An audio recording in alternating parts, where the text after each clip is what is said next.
Ելույթի համար պատգամավոր Նիկոլ Փաշինյան, համեցեք պարոն Փաշինյան։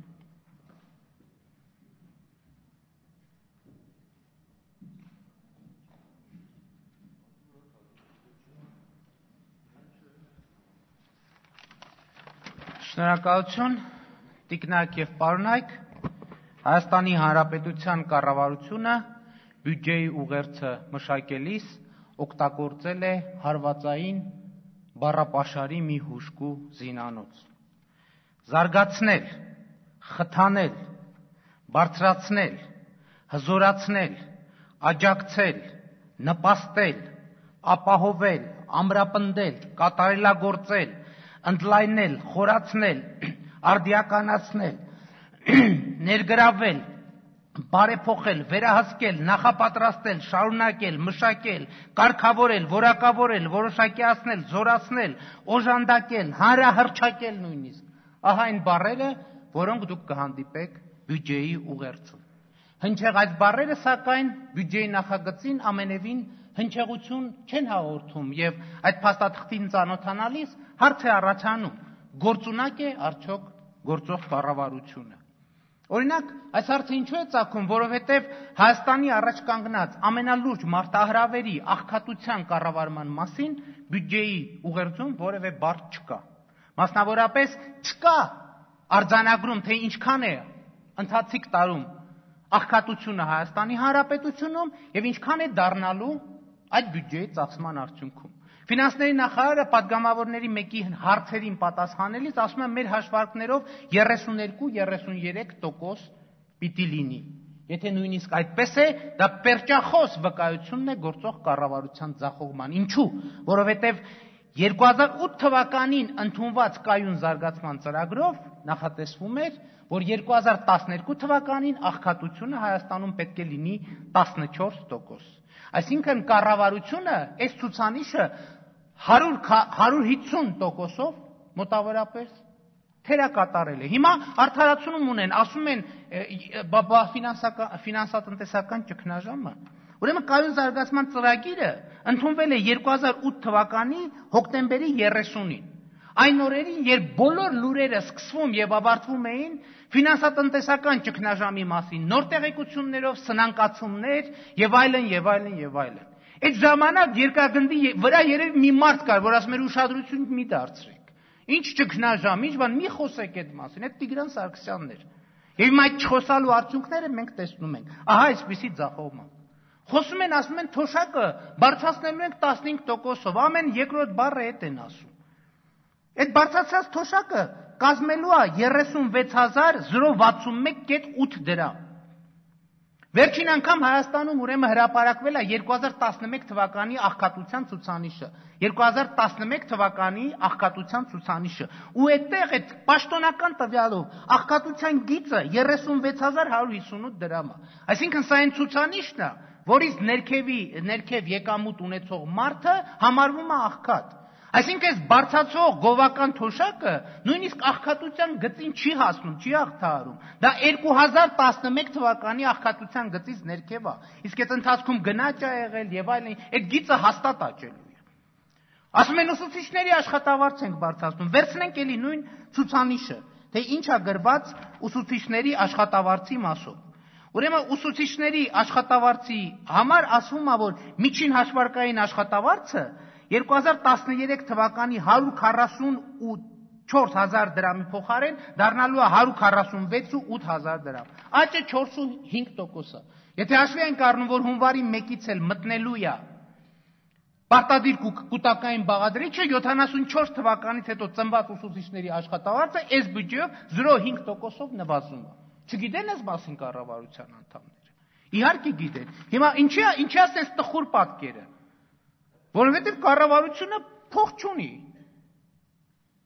Եվ նույնիսկ կարող է հիմա քննադատություն հնչել, որ 2008 թվին ընդունված ցուցանիշի չկատարման համար քննադատում ենք կառավարությանը։ Բայց 2013 թվականին ընդամենը հուլիսին կառավարությունը ընդունել է ռազմավարական փաստաթուղթ, որը կոչվում է միջնաժամկետ ծախսերի ծրագիր։ Եվ այնտեղ գրել է, որ բյուջեի եկամտային մասը պետք է լինի 1 տրիլիոն 146 միլիարդ։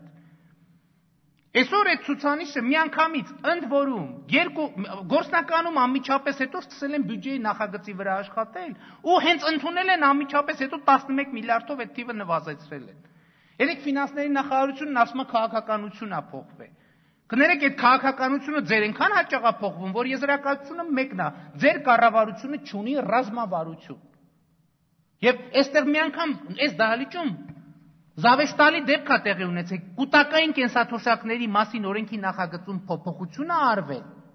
Այն դեպքում, երբ այդ փոփոխությունը նույն հոդվածի նույն փոփոխությունը դեռ չէին հասցրել Արլիսում ինկորպորացիա անեն, կառավարությունը նոր նախագիծ բերեց, այդ փոփոխված տարբերակը հետ պտտեց, դարձրեց նախկին տարբերակի ինչ որ աննշան բաներով։ Հիմա ինչու չունի կառավարությունը գումար, արդյոք երկրում գումար չկա։ Կա երկրում գումար։ Ասում են շատ գլուխ են գովում, որ բոլոր տողերով եկամուտների ցուցանիշներն աճում են ավելացված արժեքի շահութար, բայց բյուջեում ես երեք ասացի, մի տող կա, որ 2000 թվից ինչ որ տարօրինակ դինամիկաներ է ցույց տալիս։ Դա այլ եկամուտների բաժնում իրավախախտումների համար գործադիր դատական մարմինների կողմից կիրառվող պատժամիջոցների հոդվածն է, որ եկամուտներ են ստանում։ Ուրեմն սա մեծամասամբ հիմնականում ստեղ է գտնում այն գումարները, որ բյուջե են մտնում, օրինակ ճանապարհատրանսպորտային երթևեկության կանոնների խախտման տուգանքների պատճառով։ Այս ինչի է, որ բոլոր հոդվածներով նվազում է բյուջեի մուտքերը։ Այս հոդվածով պակասում է։ Ընդ որում տարօրինակ դինամիկաներով 2011 թվականից հետո փաստացի պակասում է։ Ինչու՞։ Միթե ոչ այն պատճառով, ընդ որում մի պայմանում, երբ որ մենք բոլորս այստեղ բոլորդ ներկա եք, ասեք այդպես չի։ Բոլորս ավելի ու ավելի շատ տուգանք ենք վճարում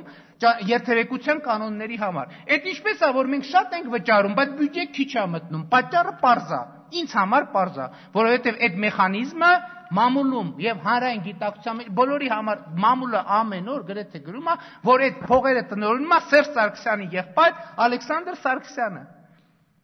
Ու այս տարի այս մամուլի տվյալների էլի 4.2 միլիարդ դրամ են հավաքել։ Երեք ֆինանսների նախարարը հարց է տալիս, սուտ ասում եմ, ասեք ինչն է սուտ, որ 4.2 միլիարդ հավաքել,